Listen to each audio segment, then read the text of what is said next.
student witch. I just thought I'd share with you guys some of the progress I've been making in my book of magic. So I'll be showing you guys certain sections that I feel comfortable sharing. And you'll notice that a lot of this is still in pencil. That's because I left my calligraphy marker set in Georgia, and my husband will bring it to me soon, actually in 13 days when he comes to visit me. Oh, I'm so excited. Okay, so, Book of Magic and Witchery. So the table of contents is the same as before. The first roughly 100 pages is the Encyclopedia of Magical Ingredients. And I've added, let me see if I can find, well, I've added the letters, so it's going to be in alphabetical order, roughly. I'm not going to be too obsessive about it. For example, this is F, so here I have frankincense. And for each magical ingredient that appears, I want to have information, just basic information on the origin, its properties, and its uses. So eventually I'm going to fill these first 100 pages with that. This is the My Craft section. A lot of this I probably won't be sharing except the very last section, which is the resources and bibliography. So let me skip ahead to that, page 181.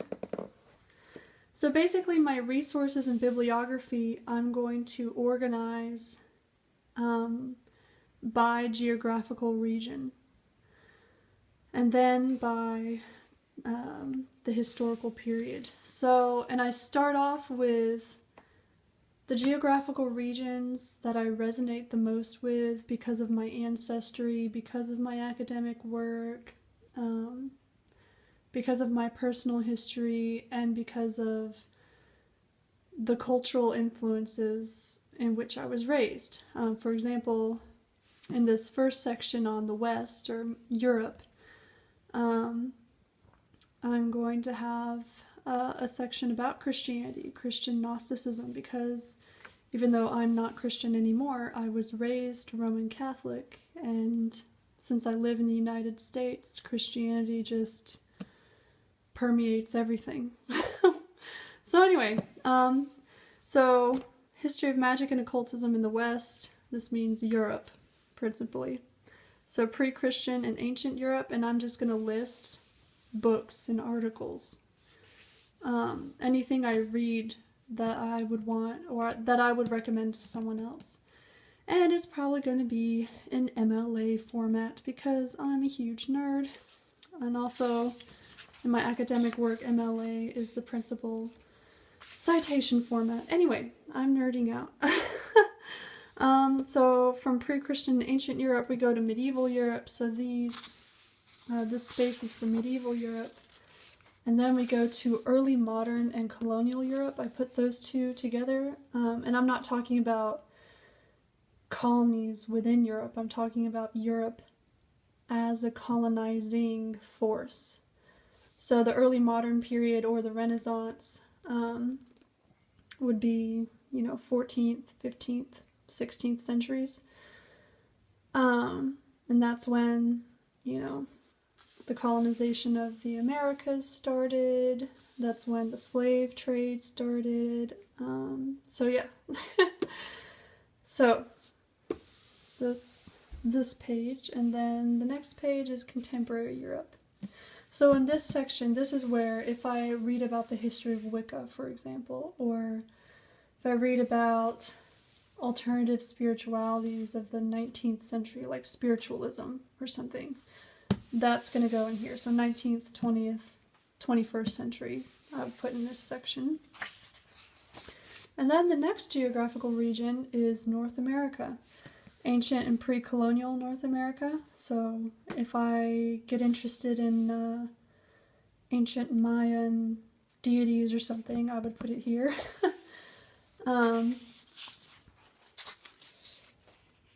colonial North America. So this would include the Spanish colonies in Mexico and Central America, all the way up into the present-day United States. British colonial forces in North America, French colonial forces in North America, who was it? Henry Hudson. He was, oh God, what country was he from? Anyway, the more Scandinavian Norwegian colonization that happened with the fur trade up near the Canadian border on the East Coast. Anyway, you know what I'm talking about. It's early. I haven't had enough tea yet. I'm drinking some beautiful black tea. Anyway. And then contemporary North America. This is where I would talk about, like, you know,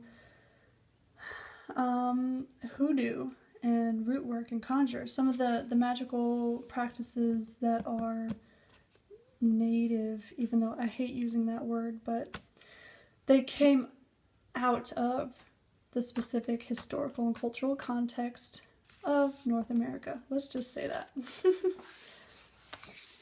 And then the next region is the Caribbean. So pre-colonial and colonial Caribbean.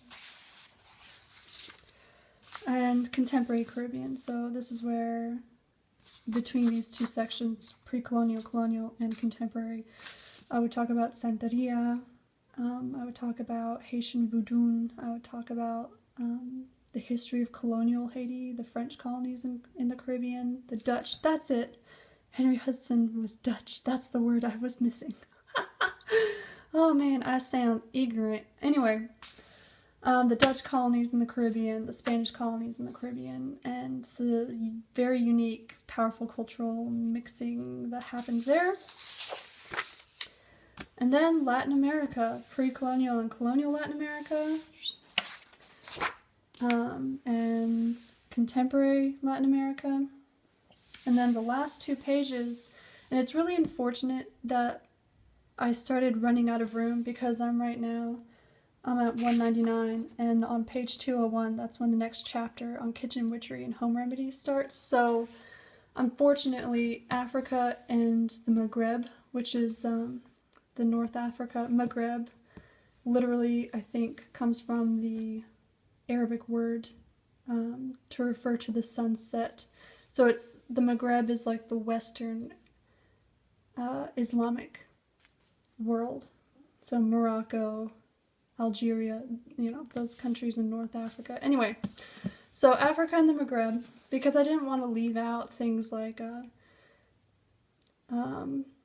Islamic Gnosticism, for example, and Sufism, and Islamic mysticism. I actually have a colleague in my department. She's brilliant, and she works specifically with Islamic mysticism in medieval Spain.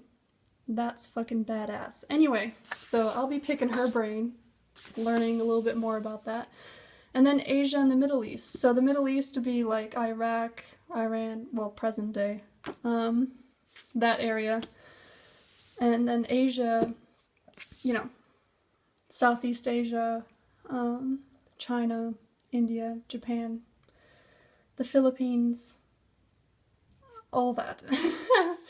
Buddhism, Hinduism, Sikhism,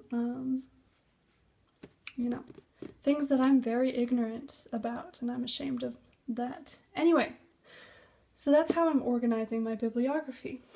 And it's so nerdy to hear myself say that. Kitchen Witchery is the next chapter, and this is pages, basically the 200s, so 201 to 300, basically. So tinctures and oral medicines, salves, ointments, and topical treatments, personal care, cleaning supplies, and recipes. So this is actually the section that I have the most, in which I have the most written.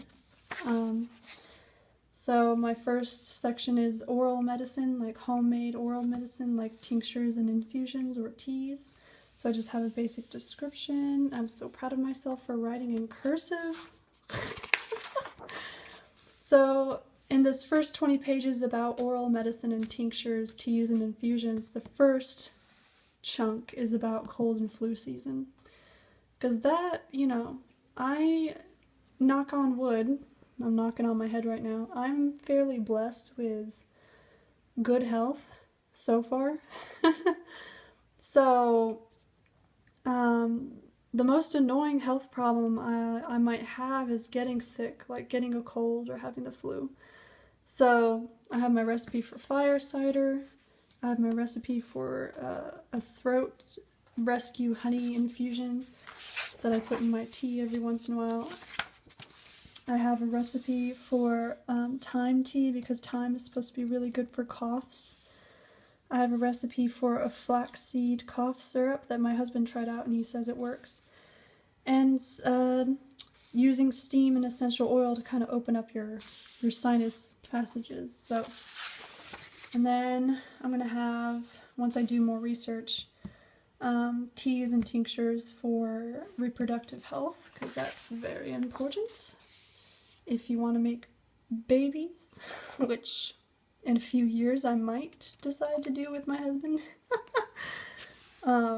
Yeah, I'm pretty sure we're gonna have kids within the next 2 or 3 years, so yay! So women's health tinctures, fertile years, and menopause and postmenopause. And then detoxing and liver health, teas, water infusions, and juices for fasting, because my husband and I, we actually have a really good juicer. It's a shame that it's in Georgia and that it hasn't left the cabinet in over a year, probably. Or at least since the summer. I think we used it a few times over the summer, but I'd really like to get into juice fasting again. And I can't last more than a day just drinking juice and fasting. My metabolism just won't let me do it. And my blood sugar can sometimes be a little erratic, so I need to eat. But I can survive at least for a day. Maybe I can build myself up to like doing a juice fast over a weekend or something once a month. I don't know. So, recipes for juice fasting.